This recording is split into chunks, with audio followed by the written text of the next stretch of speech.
Welcome to What CEOs Talk About. Do you wonder what CEOs talk about behind closed doors? How they bring their vision to reality? How do they overcome and succeed through adversity? We share that and so much more with each episode. Now, let's get started with the show.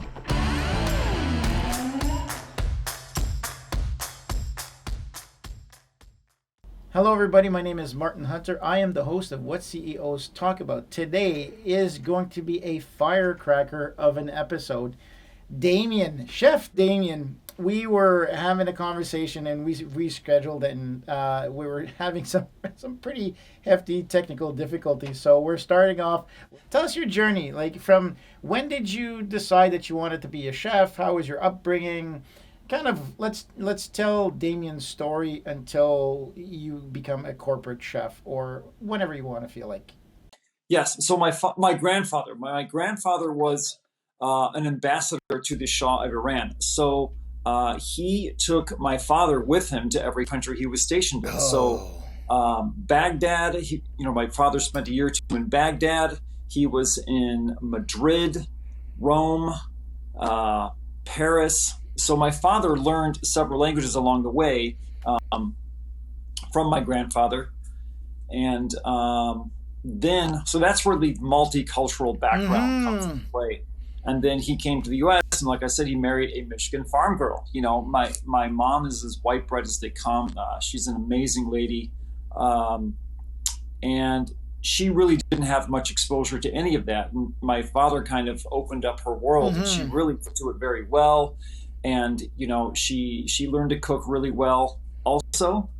And so I was around it all the time. And long story short, by the time I was in college, I did, your basic liberal arts, whatever that means. And I was like, yeah, I'm not bad at this. I just don't like it. So if I don't like something, I don't put my heart in it, And so I took a few years off and went to work in restaurants as a server for a while and a bartender. And then I thought, I think I'd want to be a chef, but let me try working in a kitchen for a year first. So I went to work in a really busy, nasty, brutal kitchen for a year. And I loved every minute of it. And I thought, if I can handle this bullshit, I can definitely handle fine dining. So Yeah. And so I went to culinary school, and then I finally was excelling in school. I thought, wow. I found my calling here, and it felt good for once to be one of the better students in the class. It felt good for people coming to me and being like, Damien, did you understand this project? How did you do that? I'm like, all right, listen, you hack, just pay attention. Maybe don't smoke weed in the morning before coming to class. Like that's a start there, pal. So I think there's a great lesson in that for everybody, regardless of what industry you're in. Like, don't just because our educational process is asked or really frameworked in a way that is encouraging a corporate job, right? Because that's what they're currently in North America. That's what the education system is. If you don't fit in the box of being an employee, then so be it. You don't fit in. I'm dyslexic, so I grew up the kind of, I don't want to say similar to you, but I was like, okay, so how can I bypass a system that is not conducive to my learning? And so what do you like so much about it that you changed your entire lifestyle? Do you remember the kind of the aha moment back then, or? Yes, I do. It's very simple. People, first of all, I like doing anything that I'm good at because I'm just that way. Who doesn't, I like right? doing Who doesn't? anything that I'm good at. It's fun to do. If I'm good at it, it feels good. The other reason is, people ask me why I became a chef, and you would think the answer is, well, I love food, I love cooking. And yes, that's all true, but that's not the number one reason why I became a chef. The number one reason is that I like to make people happy. Ooh. And food is the one thing that makes everybody happy. That is Everyone on the planet loves food. And in general, I am a servant. I am a people pleaser, and I like to make people happy. So food can do that. Wow. You can transcend, you can transcend culture, race, anything through food. It's its own language. It's its own form of communication and love. It is so true. What's the sorry, I'm going to get to the title, but I've got a burning question that's been burning for the longest time. What's the difference between a chef and a cook? All chefs are cooks, but not all cooks are chefs. Ooh, so that's a good one. My grandma was a cook. Your grandma was a cook. Mm-hmm. My mom is a cook. My dad's a cook. A chef is a chef is a teacher. A chef is a leader. Oh. A chef is in charge of a kitchen brigade that's goal is to serve a dining room. It's to serve people. So wow, that's the difference between a chef and a cook. Oh yeah, gotcha. Oh, that makes awesome sense. Awesome sense. Okay, so you've gone through college, you've gone through culinary school. You went to school. You did a few stints in the industry, went to college. Now you're out of college. Where are you working now? So then, my goal was a lot of people had the goal in mind. Well, I'm going to work at this place. They're paying $12.50 an hour, which at that time was a lot of money, and all of these guys are paying this. And I'm thinking, you're in the culinary industry for money. Mm-hmm. You got in the wrong industry. I went to learn how to cook. Okay. That was my goal, because at the time I didn't have a wife or kids or anything like that. I thought, I'm going to work at the restaurants that are going to teach me the most, and the ones that have sparked the most curiosity in me. So my internship I did at Le Titi de Paris. This was a French restaurant that they closed after 40 years. They closed just a few years ago, but they'd been around since the late 70s. And they were pioneers in French cooking in the Chicagoland area. And their food was just, mind-bogglingly good. So I learned so much there in 6 months, that more than the entire 2 years of culinary school. Honestly, I learned in 6 months at Le Titi. And it had such a profound effect on not only how I cooked, but how I acted in a kitchen. And it built me as a chef and as a person. It builds your character. Mm-hmm. And then after that, graduating, I went to a contemporary American restaurant that everyone was saying was doing great things. And I worked there for 4 months. I hated it. I didn't think the food was all that great. The chef was an awful human being. I had enough self-respect, even at the ripe age of 21, to be like, you know what? I'm going to talk to people this way. You're going to call me Junior. You know what, buddy? See ya. I'm leaving. And then I went to work in an Italian restaurant that I'd been eating at for many years. My father would take me there. And this was Italian food that, let me put it this way. There's Italian food. This kind of Italian food. And then there's cibo italiano. There's real Italian food. And this was cibo italiano. And I wanted to learn their secrets. And I had to go back for weeks at a time and beg them for a job. Like, are you hiring? No. Come back a week later. How about now? No. How about now? How about now? All right. And so they gave me a job. And I learned their secrets. And it was amazing. Simpler than I had expected, but amazing. Oh. And then? Yeah, and then, so that was Campagnola. And then I got an opportunity to be a sous chef. This was my first sous chef position. So I was like ecstatic, right? And this restaurant was called Bistro Kirkou. It was a French bistro. And the head chef and owner was the previous sous chef and captain of Le Titi de Paris, where I did my internship. So that sous chef, great guy, Marc Montagna. I just went to his wedding. We're still good friends. He said, hey, we're hiring here. And I said, who's your sous chef? And he said, well, your name came up. And I said, let's go. So they gave me an amazing lowball offer. 90 hours a week, 26 grand a year. Let's roll. Perfectly good deal, right? Dishwasher made more than me per hour. I didn't care. it was an opportunity to design a menu. I got to develop the recipes. I got to train the staff. I got to learn how to allocate purveyors. I got to learn about inventory and food cost, and it was incredible. It was the best. I think that I can keep going. And I think that now's the time, because I think what you're identifying, what I love to hear about all of this, that I hope that people are truly reading between the lines and seeing how this is applicable to any entrepreneur. You've got a great opportunity where Damien wanted to be the best that he could be in his field and couldn't care less about the money.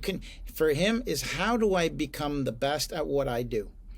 Right? How do I mean, you look at Jiro dreams of sushi, Japan. I lived in Japan for years.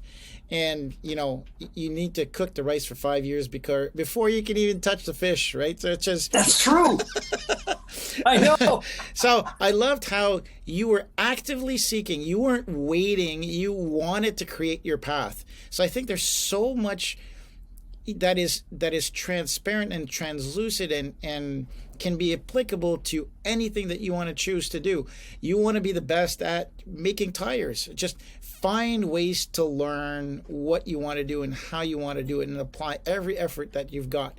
Now, what amazes me is such an industry with such restaurants are all over the planet. There's a lot of competition. I get that. But when you go to a restaurant, you pay for what you get. Why is it, and I guess that's going to be part of the title, The Good, the Bad, the Ugly, is why do you get paid so little for somebody who puts out such high quality? Is the competition so fierce that there's no opportunity to make more? In America pays you what you're worth. Correct. It does, plain and simple. The reason airline pilots made so much money in the past is because they were responsible for so many people's lives, yeah. Right? That's why they got paid so well. And I use that past tense because it's not true anymore. But even though I was good at my craft, there was hundreds of other chefs in a 10-mile area that could do my job. So it's not, and it's also the profit margins in restaurants, especially fine dining restaurants, are very, very low. So they have to keep labor costs as low as possible. So I wasn't just a sous chef. I was also the fish cook. I had worked the fish station. And I was responsible for making all of the charcuterie, all of our pâtés that were made from scratch. Oh, wow. So yeah, that's really what it is. So restaurants can't afford to pay you more. Oh my. So tell us, why did you pay Food, Good, Bad, and the Ugly? Why the title? Because the spectrum of food over time has really grown. Good food has gotten better, but bad food has gotten worse. And there's beauty and there's ugliness in all of it. I personally love the good, the bad, and the ugly of food.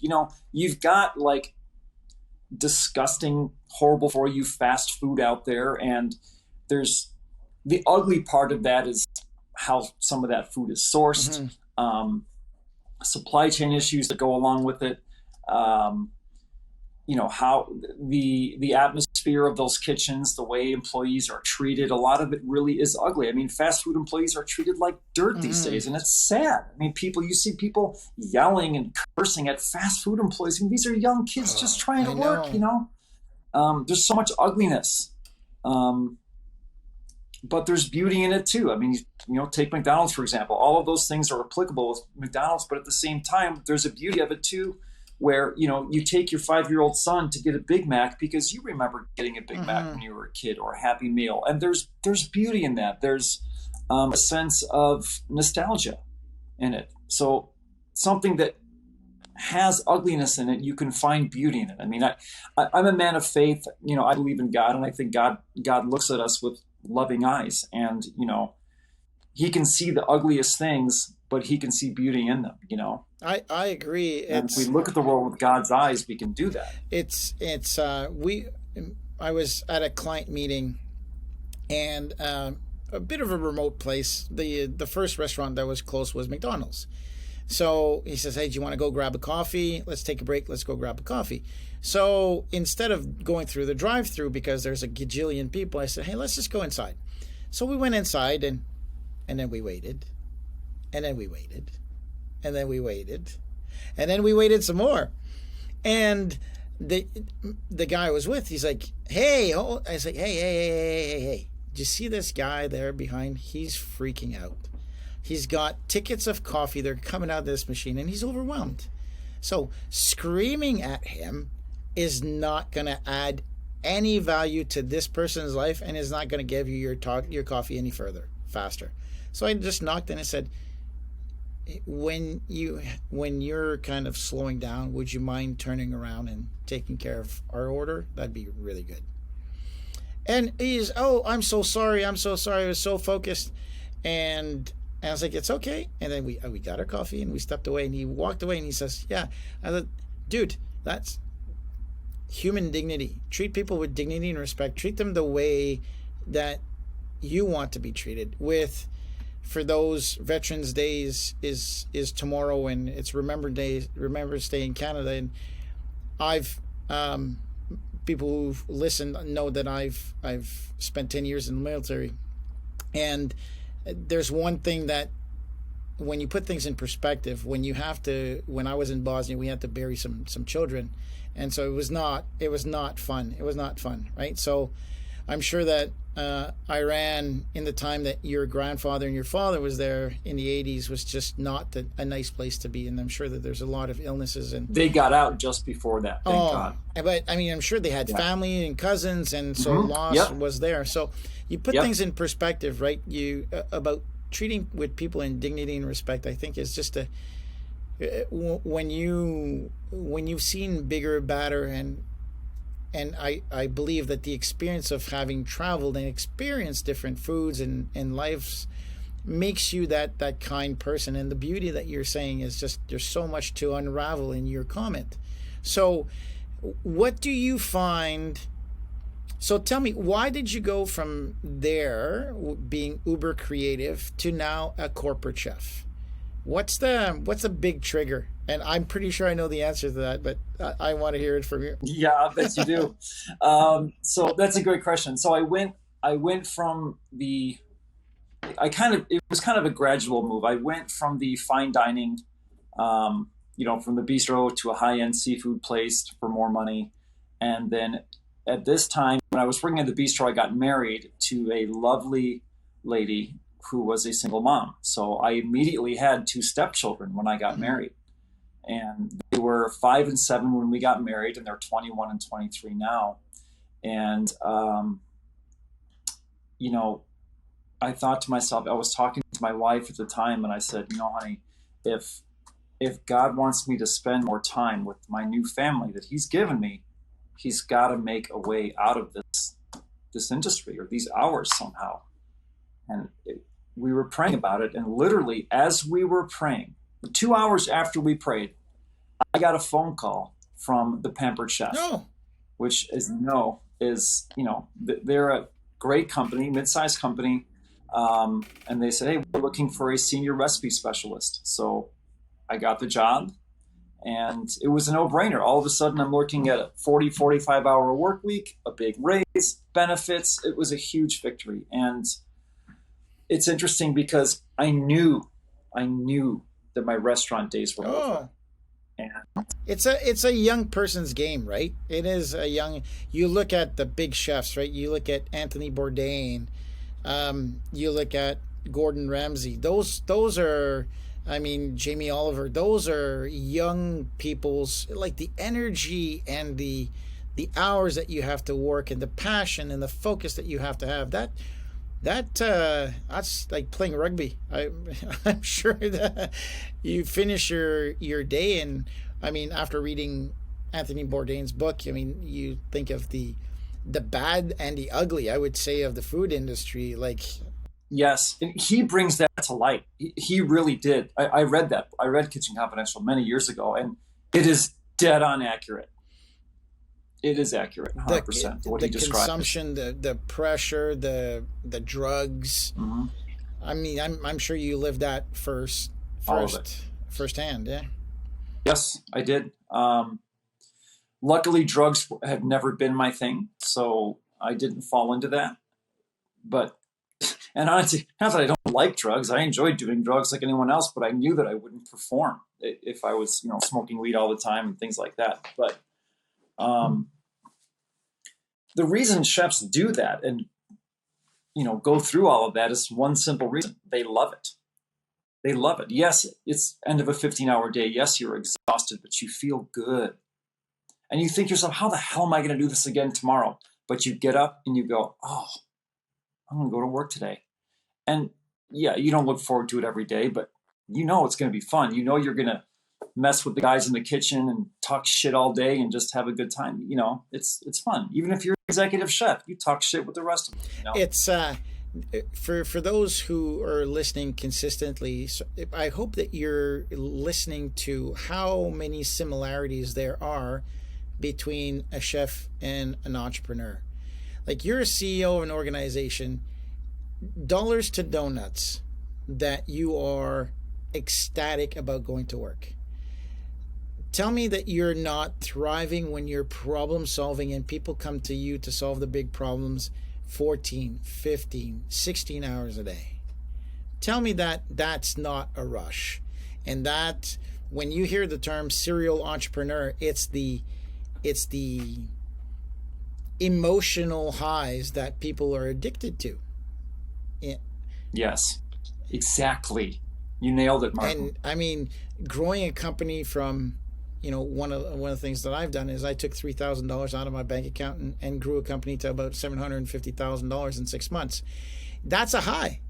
That's a high, right? You go, shit, I'm making money hand over fist with $3,000. Tell me you don't want to do that again.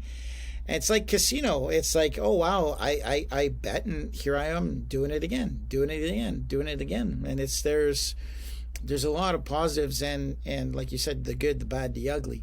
What do you feel is currently situation? Because there's a lot of bad and ugly with COVID going on and all these restaurants closing, all these restaurants opening as well. What do you think in the current time that is good for the food industry right now? Let's not talk about the restaurant, because I think you're in the CPG world right now. So what do you think is what's happening that is good in the food industry when we talk about packaged goods? Well, the good, the bad, and the ugly, the good getting better and the bad getting worse. The good are getting better, especially with consumer packaged goods. Now, consumers are putting their foot down about clean label. They want to know what's in their food. They want to know where it's coming from. And, government regulation is much more strict than it's ever been. It's, if you're going to call something organic, you better be able to back it up. If you're going to say it's non-GMO, project verified, you better be able to back it up. Because if you don't, you're going to get audited and you're going to get caught if you're shystering anyone. So the amount of regulation we have in this country is incredible, and it's very, very impressive. And they do a good job of keeping our food safe. So as far as consumer packaged goods, I think I also love where flavor trends are going, because now, I mean, you can find Korean barbecue flavored potato chips. I mean, when I was growing up, like, what? First of all, what was Korean barbecue? People didn't even know what that was. But now the spectrum, like I said, it's getting so much bigger. And we're opening our eyes more. We're not just a meat and potatoes country anymore. America's always been a melting pot, and our food says that. It's funny because I ask my kids on Friday nights. Tracy, my partner, she doesn't cook. She says, hell no, I've been taking care of you guys all week, because our weeks are busy with work, and both kids play rugby, and we've got kickboxing, and so it's a busy week, and Tracy is just in the kitchen pumping out nutritious food. Like, it's not there's Monday nights, Tuesday, Wednesday, Thursday, no, there's no evenings, at the exception of Sunday night dinner, that we sit down as a family to really take And I'm not saying that that's the right thing. This is just the season. The fall is rugby season, so the rest of the time we truly enjoy sitting together at the table and having the conversation, because I think that's the good about food as well. And I want to bring those family values back. That the trend of feeding us and ensuring that we are eating healthy. And the trend, so when we say to our kids, hey, what do you guys want to have? They don't go cheeseburger. They don't go pizza. They go, hey, Dad, can I have Gavin loves butter chicken. And then Indian food. Yes. Right there. Oh, and then Ariel goes, no, I want ramen or pho. So it's always a debate of what we're having.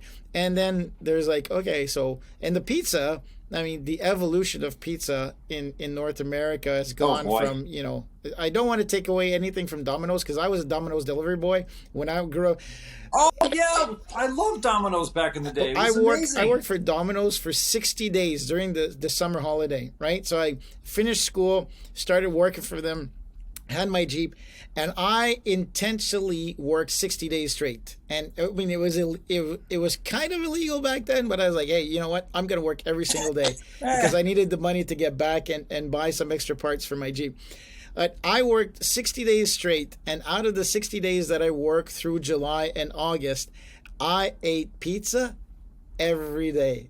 Every day for 60 days.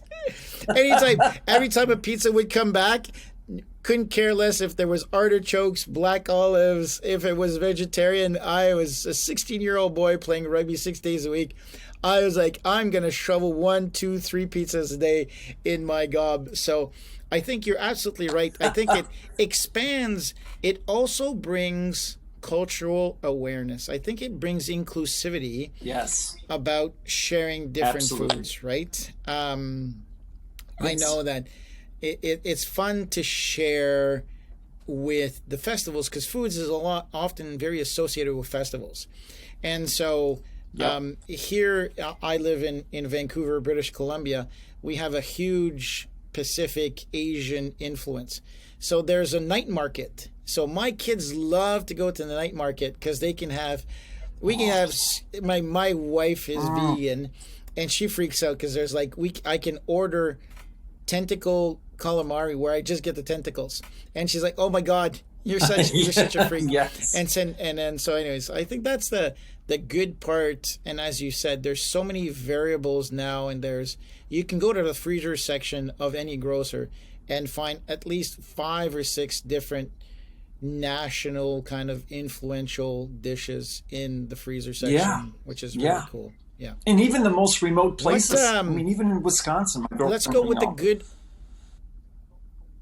It's true. Yeah, anywhere in the country. You know what? There's not enough of across the Americas. It's deep fried cheese curds. That should be exported, man.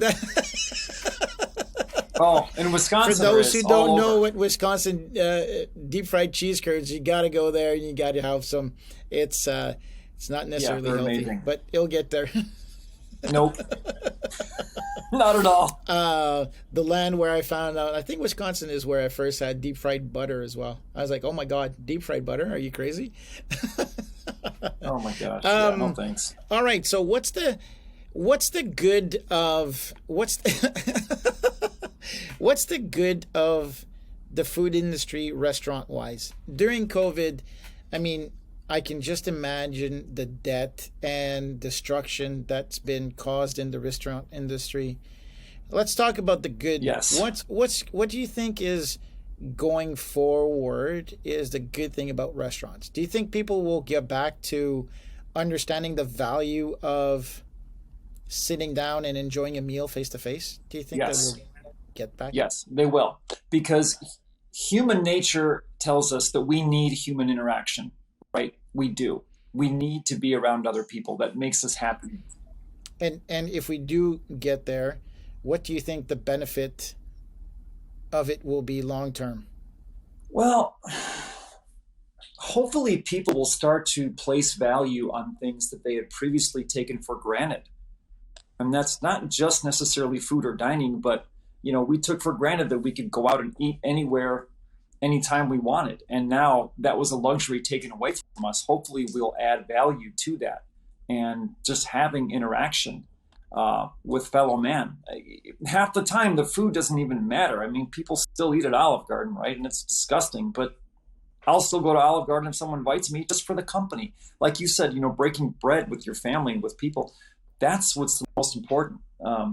Eating with people, that maintains relationships. And I think that's important. As far as COVID is concerned, it's probably not what you expected, my answer to this question, but COVID has brought a newfound awareness of proper sanitation that a lot of restaurants sadly didn't really think about. Now it's all, make sure, wash your hands, sanitize, do all this, that's whole thing now. And I'm thinking, why is this news to you, restaurants? Why weren't you doing this before? Like, a lot of places have shitty sanitation. And now all of a sudden it's mandated. You have to have sanitizer. You have to have this. You have to have no touching here. You have to wear gloves. Well, duh, you should have been doing this the entire time. But it's brought, a new awareness. So I think that's a good thing, It's brought an awareness that wasn't there before. When you go eat at certain restaurants and you come back and you're like, oh, I don't feel so good. It's not because like if you go get Indian food and you're like, oh, I don't feel so good. It's not because the chilies or the cream makes you feel that way. It weeded out. Yeah. It's because they reheat the same shit from yesterday. That's why, I'm not saying just Indian restaurants. I mean, any restaurant. Lots of restaurants do this to cut cost. But now there's a newfound awakeness of good sanitation. And we're not saying that all Indian food is... No. I'm not saying that. But I'm saying Indian food makes your stomach... it just makes you because it is rich and full of spices, but that's not the only reason. But a lot of restaurants, you can get a cheeseburger, whatever, cheese fries, wings, and you're like, I don't feel so good. Because those wings might have been sitting out for 4 hours. So I think there's a lot of things that can happen that, or I should say, the things that happen when you're in the situation of, what's the word I'm looking for? I don't want to say. So there's risks. So when you're faced with an adverse situation, is how do you improve? How do you make the best of it? I believe that COVID has reset a lot of business processes, and like, for example, the Great Resignation, right? People are saying now, I don't want to do this anymore. I don't want to be in the rat race anymore. I don't want to do this. I don't want to do that. Where I welcome going back to the office, where I'm like, okay, I'm tired of working at home. I'm tired of working individually. I need other people around me, that social aspect. So I think that for me, we went to a restaurant with our friends for the very first time since COVID started, and there was the 6 of us. And oh my God, just sitting together was just, again, it could have been anywhere else. It was an Italian restaurant. It was a good shout out to Piva. And it was just wonderful. But the getting together, I think, regardless of where it's at, is the good thing. That's for sure. What do you think is the ugliest thing about food right now? What do you think is if you had a magic wand, what's the ugliest thing that you would make disappear? How people treat food service employees. First of all, COVID has brought a new appreciation and respect for the restaurant employee. I think people are a little bit more gracious right now. So if I would want to see one thing change, I would like to see a nationwide or worldwide newfound respect for hospitality employees and what they go through. It is an ugly business. It's dirty and it's low reward. It can be risky. Kitchens are dangerous. Waiting tables can be hazardous as well. These people bust their asses to get your tip, and which pays their rent, that buys food for their children. That is an ugly part of the industry that I think is getting better. I think it's getting better. I think people have a newfound respect for hospitality employees. And my wish would be that they make a better living. Line cooks too. I wish line cooks got paid more, because right now there's a shortage of line cooks. My friend was the head chef of many huge restaurants in Chicago, and he had a hell of a time finding good line cooks, even offering 16, 18, 19 bucks an hour. And he couldn't find good employees. Wow, right? That's the labor shortage around the planet. It amazes me how pre-COVID there were 7 billion people. Post-COVID, there's still 7 billion people. Where are all the people gone to that are working right now? Is this unbelievable? I don't know. It's crazy. It really is crazy. But I think human nature dictates that we want to work and be productive, and working gives our lives meaning. It does. Our lives shouldn't revolve around our work, but it gives our lives meaning, and not working is no fun. I even have to have a side hustle just to stay busy enough. I have a catering business, a personal chef business that I do on the side just to keep my fine dining muscles flexed, because I still want to know how to cook foie gras and, sear a duck breast and French rack of lamb properly. So I like to stay busy. What is the one piece of material that you go back to all the time? What's the one book, the one saying, the one video, the one movie, the one comment that somebody did or said to you that you always refer back to? My father always said, stupidity has a price and it always pays. So I think about that sometimes, but that's kind of demeaning. I don't know. He said that to me as a kid, and I'm not sure I received it too well, because I always felt like he was calling me stupid. But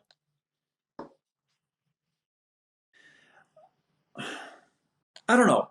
I think it doesn't cost anything to be kind. I think that's important.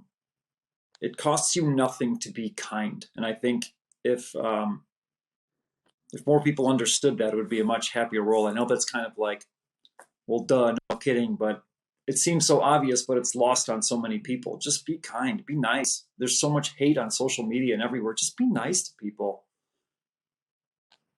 Seems simple, but I agree. It seems very simple of nature, but then you go out there and you say, how many people are, what's the word I'm looking for? When people are just complacent, or people are just looking out for their own benefit. And it's just, I agree with you. So with that being said, Damien, thank you very, very much for being on the show.